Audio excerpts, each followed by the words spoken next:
This channel does not promote any violent, harmful, or illegal activities. All content provided by this channel is meant for an educational purpose only. CPM ছাড়ার পর কে তৃণমূলে যোগ দেবেন Pratikur Rahman? CPM ত্যাগী প্রতিকুরকে নিয়ে তুমুল জল্পনা। দলীয় নেতৃত্বের ওপর ক্ষোভ, বিরক্তিতেই সিপিএম ছেড়ে তৃণমূল বাঁচতে চলেছেন প্রতিকুর রহমান। সিপিএম এর রাজ্য কমিটির হোয়াটসঅ্যাপ গ্রুপে প্রতিকুরের চিঠি দলের একাংশ ভালোভাবে নেয়নি। সূত্রে খবর, সম্পাদক মণ্ডলীর বৈঠকেও একাংশের প্রশ্ন, ব্যক্তিগতভাবে নেতৃত্বের কাছে কেন চিঠি পাঠালেন না? প্রতিকুরের পদত্যাগ এখনো গৃহীত না হলেও সিপিএম এর রাজ্য কমিটির হোয়াটসঅ্যাপ গ্রুপ ছেড়েছেন প্রতিকুর রহমান। কিন্তু এখন সবথেকে বড় প্রশ্ন যে সিপিএম ছাড়ার পর কি তৃণমূলে যোগ দেবেন প্রতিকুর? আমাদের প্রতিনিধি কৌস্তব আমাদের সঙ্গে রয়েছেন এই মুহূর্তে টেলিফোনে। কৌস্তব, যে প্রশ্নটা এই মুহূর্তে রাজনৈতিক মহলে সব থেকে বেশি ঘুরপাক খাচ্ছে যে তাহলে কি শাসক দলে যোগ দিচ্ছেন প্রতিকুর রহমান? রাজনৈতিক মহলে এই মুহূর্তে জোর চর্চা যে সিপিএম ছেড়ে কি তাহলে রাজ্যের যে শাসক দল, সেই শাসক দলই যোগ দিতে চলেছেন প্রতিকুর রহমান। একসময় দাপুটে বাম ছাত্র নেতা, সেই বাম ছাত্র নেতা যেমনটা তিনি চিঠিতে উল্লেখ করেছিলেন যে তিনি খাপ খাওয়াতে পারছিলেন না দলের সঙ্গে, এবং বরিষ্ঠ মহলে কোথাও কোথাও বলছিলেন তিনি যে তিনি দলের ওপর তার যে রাগ বা অভিমান, সেই সমস্ত রাগ অভিমান বারে বারেই তিনি প্রকাশ করতেন। এবং আমাদের সঙ্গে কথা বলার সময় তিনি বারবার করে সে কথা বলেছিলেন যে তিনি পার্টিকে বারবার করে জানানো সত্ত্বেও তার কথাকে গুরুত্ব দেওয়া হয়নি। সে কথা দুদিন আগে তিনি কোনো স্বীকারও করেন, এবং তারপরেই একটা ক্ষোভের বিস্ফোরণ, এবং তিনি তারপরে পার্টি ছাড়ার সিদ্ধান্ত নেন।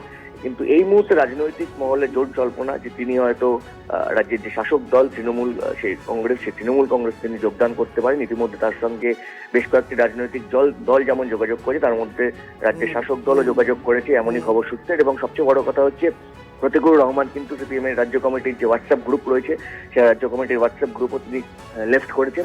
তার যে যোগদানের থাকবে। ধন্যবাদ। সিপিএম এর কাছ থেকে বিচ্ছেদ চাইছেন প্রতিকুর রহমান। মোহাম্মদ সেলিমের কাছে সেই প্রশ্নের জবাব চাইলেন প্রতিকুর। সিপিএম এর কেউ কথা বলার বা কথা শোনার জায়গায় নেই। রাজ্য সম্পাদক মুখোমুখি কথা বলতে পারছেন না, হুমায়ুন কবিরের সঙ্গে বৈঠক করতে পারছেন, কিন্তু আমার সঙ্গে কথা বলতে পারেন না। টিভি9 বাংলায় বিস্ফোরক প্রতিক্রিয়া প্রতিকুর রহমানের।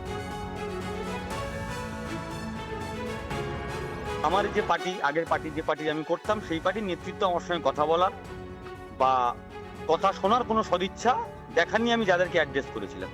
তো ফলে ক্লিয়ার, আসলে চাই না যে আমি পার্টিটা করি। রাজ্য সম্পাদককে আমি অ্যাড্রেস করেছি। রাজ্য সম্পাদকের হুমায়ুনের সঙ্গে বসে মিটিং করতে পারেন, কোনো সমস্যা নেই। কিন্তু একজন, আমি ধরে নিলাম প্রাক্তন, আমার রেজিগনেশনে জানতে রয়েছে, একজন প্রাক্তন রাজ্য কমিটির সদস্যের সঙ্গে কথা বলতে সমস্যা নাকি ফেস করতে সমস্যা হচ্ছে?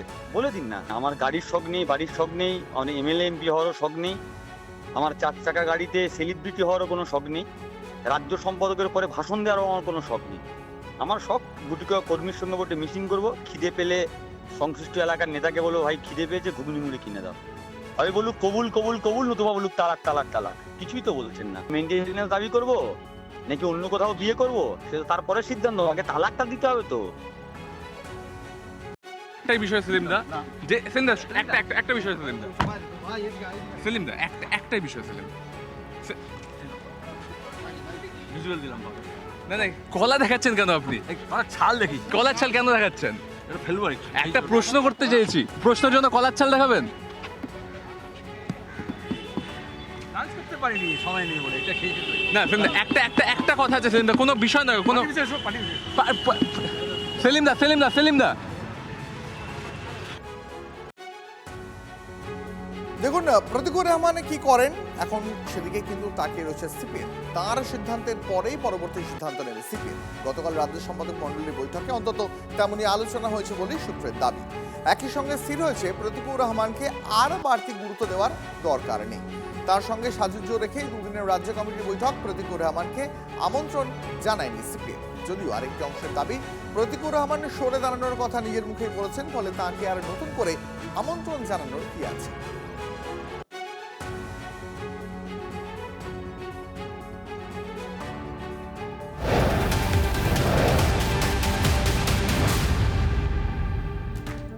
আর অন্যদিকে জোট নিয়ে জট অব্যাহত। বামফ্রন্টের বৈঠকেও সেই জট কাটল না। আইএসএফকে আসন্ন ছাড়তে এখনো নারাজ ফরওয়ার্ড ব্লক। আইএসএফকে নিয়ে ভোটে লড়তে আগ্রহী বামফ্রন্ট চেয়ারম্যান ফরওয়ার্ড ব্লক এবং বাকি শরীরদের বোঝানোর চেষ্টা করেন খোদ বিমান বসু। তবে আইএসএফকে নিয়ে নিজেদের পুরনো অবস্থানেই অনড় রয়েছেন ফরওয়ার্ড ব্লকের নড়াইলরা। তবে কিছুটা সুর নরম করেছে আরএসএফ। সমাধান হচ্ছে, সমাধানের পথে বাম ঐক্য থাকবে, বামরা ঐক্যবদ্ধভাবে লড়াই করবে এবং আসন নিয়ে বা অন্যান্য আরও অনেক দল যুক্ত হতে চাইছে বামফ্রন্টের সঙ্গে। এটা ভালো দিক। আইএসএফ নিয়ে আপনাদেরকে আপত্তি? আইএসএফ নিয়ে আমাদের অতীতে যা বক্তব্য ছিল সেইখানেই আমরা দাঁড়িয়ে। মোটামুটি সবটা না, স্যাটিসফাইডও বলবো না, আবার আমরা ডিসস্যাটিসফাইড তাও না। একটু জটিলতা আছে, আশা করি আরেকটু আলোচনা করলে এটা মিটে যাবে। ফরওয়ার্ড ব্লকের আইএসএফকে নিয়ে আপত্তি ছিল, সেই বিষয়ে আপনাদের? না, সে বিষয় নিয়ে কোনো কথা হয়নি। আইএসএফ তো প্রকৃতপক্ষে রিজার্ভেশন তো অনেকেরই ছিল, কিন্তু সার্কামস্ট্যান্সেসলি ওরা আমাদের সঙ্গে আছে।